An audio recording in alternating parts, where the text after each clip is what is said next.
ಆಸ್ಪತ್ರೆಯಲ್ಲಿ ಸೂರಜ್ ರೇವಣ್ಣ ವಿರುದ್ಧ ದೂರು ಕೊಟ್ಟಿದ್ದಂತಹ ಸಂತ್ರಸ್ತನ ಮೆಡಿಕಲ್ ಟೆಸ್ಟ್ ಪ್ರಕ್ರಿಯೆ ಆರಂಭ ಆಗಿತ್ತು. ಈಗ ಅದು ಮುಕ್ತಾಯಗೊಂಡಿದೆ ಎನ್ನುವ ಮಾಹಿತಿ ಲಭ್ಯವಾಗ್ತಾ ಇದೆ. ರಾಜ್ಯದಲ್ಲಿ ಸೂರಜ್ ಸಲಿಂಗ ಕಾಮಕಾಂಡ ಹಲ್ಚಲ್ ಎಬ್ಬಿಸ್ತಾ ಇದೆ. ಬೌರಿಂಗ್ನಲ್ಲಿ ಸಂತ್ರಸ್ತನ ವೈದ್ಯಕೀಯ ಪರೀಕ್ಷೆ ಮುಕ್ತಾಯಗೊಂಡಿದೆ. ಸತತ 2 ಗಂಟೆ ಕಾಲ ನಡೆದಂತಹ ಆರೋಗ್ಯ ತಪಾಸಣೆ. ಆಸ್ಪತ್ರೆಯಿಂದ ಸಂತ್ರಸ್ತನನ್ನ ಕರೆದುಕೊಂಡು ಹೋದಂತಹ ಹಾಸನ ಪೊಲೀಸರು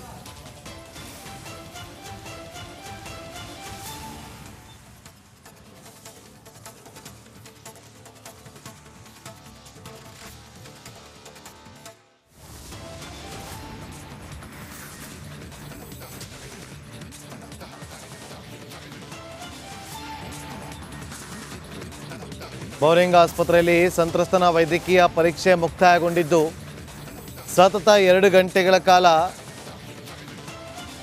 ಆರೋಗ್ಯ ತಪಾಸಣೆಯನ್ನು ಮಾಡಿ 15 ಮಾದರಿಯ ಪರೀಕ್ಷೆಗಳನ್ನು ನಡೆಸಿ ಈಗ ವಾಪಸ್ ಕರ್ಕೊಂಡು ಹೋಗ್ತಾ ಇದ್ದಾರೆ ಅಂತೇಳಿ ಮಾಹಿತಿ ಅಪ್ಡೇಟ್ ಲಭ್ಯವಾಗ್ತಾ ಇದೆ.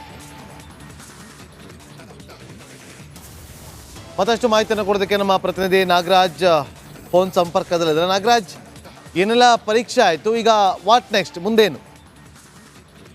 ನಾಗೇಂದ್ರ, ಏನು ಈಗಾಗಲೇ ಪ್ರಕರಣವನ್ನ ಸಿಐಡಿಗೆ ವರ್ಗಾವಣೆ ಮಾಡಿ ಆದೇಶ ಕೂಡ ಮಾಡಲಾಗಿದೆ. ಹೀಗಾಗಿ ಸಂಜೆ ವೇಳೆಗೆ ಒಂದ್ ಕಡೆ ಆರೋಪಿ ಡಾಕ್ಟರ್ ಸೂರಜ್ ರೇವಣ್ಣರನ್ನ ಸಿಐಡಿ ಕಚೇರಿಗೆ ಕರೆದುಕೊಂಡು ಬರುವಂತ ಪ್ರಕ್ರಿಯೆಯನ್ನ ಸಿಐಡಿಯ ಆರ್ಥಿಕ ಅಪರಾಧಗಳು ಮತ್ತೆ ಸ್ಪೆಷಲ್ ಇನ್ವೆಸ್ಟಿಗೇಷನ್ ಟೀಮ್ ಏನಿದೆ ಅವರು ಮಾಡುವಂಥದ್ದು. ಜೊತೆಗೆ ಈ ಒಂದು ಆರೋಪಿಯನ್ನ ಕರೆದುಕೊಂಡು ಬಂದ್ರೆ ಫರ್ದರ್ ಸ್ಟೇಟ್ಮೆಂಟ್ ರೆಕಾರ್ಡ್ಗಾಗಿ ಸಂತ್ರಸ್ತನನ್ನು ಕೂಡ ಸಿಐಡಿ ಕಚೇರಿಗೆ ಕರೆಸಿಕೊಂಡು ಸಿಐಡಿ ಅಧಿಕಾರಿಗಳು ಆತನಿಂದ ಹೇಳಿಕೆ ದಾಖಲಿಸುವ ಒಂದು ಪ್ರಕ್ರಿಯೆಯನ್ನ ಆರಂಭ ಮಾಡುವಂಥದ್ದು. ಸದ್ಯಕ್ಕೆ ಬೋರಿಂಗ್ ಆಸ್ಪತ್ರೆಯಲ್ಲಿ ಏನು ವೈದ್ಯಾಧಿಕಾರಿಗಳಿಗೆ ರಿಕ್ವಿಸಿಷನ್ ಕೊಟ್ಟಿದ್ರು. ನಡಿ ಈಗ ಶುರು ಮಾಡೋಣ.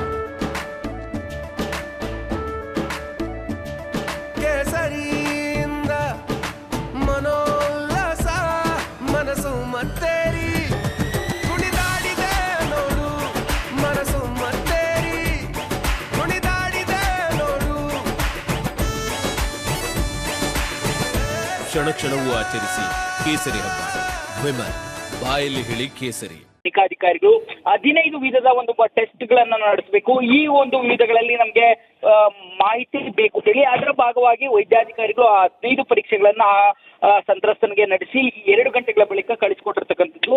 ಸದ್ಯಕ್ಕೆ ಏನು ಒಂದ್ ಕಡೆ ಏನು ಸಂತ್ರಸ್ತ ಇಲ್ಲಿಂದ ಹೊರಗಡೆ ಹೋದ್ರು. ಈಗ ಏನ್ ಕೇಸ್ ಫೈಲ್ ಹಿರಿಯ ಅಧಿಕಾರಿಗಳ ಜೊತೆ ಮಾತಾಡ್ಬಿಟ್ಟು ಯಾವಾಗ ವರ್ಗಾವಣೆ ಆಗುತ್ತೋ ಆಗ ಸಿಐಡಿ ಅಧಿಕಾರಿಗಳಿಗೆ ಮಾಹಿತಿಯನ್ನು ಕೊಡುವುದು, ಸಂತ್ರಸ್ತನನ್ನ ಒಂದು ಸೇಫ್ ಜಾಗದಲ್ಲಿ ಇರಿಸುವಂತ ಕೆಲಸವನ್ನ ಸದ್ಯಕ್ಕೆ ಏನು ಹಾಸನ ಪೊಲೀಸರು ಮಾಡುವಂಥದ್ದು. ಪ್ರಕರಣ ಸಿಐಡಿ ಟೇಕ್ ಓವರ್ ಮಾಡ್ತಾ ಇದ್ದಂಗೆ ಸಿಐಡಿ ಅಧಿಕಾರಿಗಳು ಆತನನ್ನ ಬೇಕಾದ್ರೆ ಕರೆಸ್ಕೊಂಡು ಆತನ ಒಂದು ಹೇಳಿಕೆಗಳನ್ನು ದಾಖಲಿಸೋದು ಒಂದು ಕಡೆ ಆದ್ರೆ, ಇದ್ ಕಡೆ ಸೂರಜ್ ರೇವಣ್ಣ ಅವರನ್ನ ಇಲ್ಲಿಗೆ ಕರೆದುಕೊಂಡು ಬಂದು ಇಲ್ಲಿ ಒಂದು ಎನ್ಕ್ವೈರಿಯನ್ನ ಸಿಐಡಿ ಅಧಿಕಾರಿಗಳು ಶುರು ಮಾಡುವಂಥದ್ದು. ಜೊತೆಗೆ ನಾಳೆ ಇವರನ್ನ ಏನು ಹೆಚ್ಚಿನ ಕಸ್ಟಡಿಗೆ ಪಡೆಯುವ ಸಲುವಾಗಿ ಒಂದು ಜನಪ್ರತಿನಿಧಿಗಳ ವಿಶೇಷ ನ್ಯಾಯಾಲಯಕ್ಕೆ ಹಾಜರುಪಡಿಸಿ ಕಸ್ಟಡಿಗೆ ಪಡೆಯುವ ಸಾಧ್ಯತೆ ಇರ್ತಕ್ಕಂಥದ್ದು ಒಂದು ಕಡೆ ಆದ್ರೆ, ನಾಳೆ ಈತನ ತಮ್ಮ ಪ್ರಜ್ವಲ್ ರೇವಣ್ಣ ಸಹ ಈಗಾಗಲೇ ಲೈಂಗಿಕ ದೌರ್ಜನ್ಯ ಆರೋಪ ಪ್ರಕರಣದಲ್ಲಿ SIT ಕಸ್ಟಡಿಯಲ್ಲಿದ್ದು ಆತನ ಕಸ್ಟಡಿ ಅವಧಿ ನಾಳೆಗೆ ಮುಗಿಯುತ್ತಾ ಇದ್ದು ಸಿಐಡಿ ಕಚೇರಿಯಲ್ಲಿ ಇವರಿಬ್ಬರು ಒಟ್ಟಿಗೆ ಸೇರುವಂತ ಪರಿಸ್ಥಿತಿ ಎದುರಾಗಿರ್ತಕ್ಕಂಥದ್ದು. Nagendra, okay, thank you Nagaraj ನಿಮ್ಮೆಲ್ಲ ಮಾಹಿತಿಗಾಗಿ.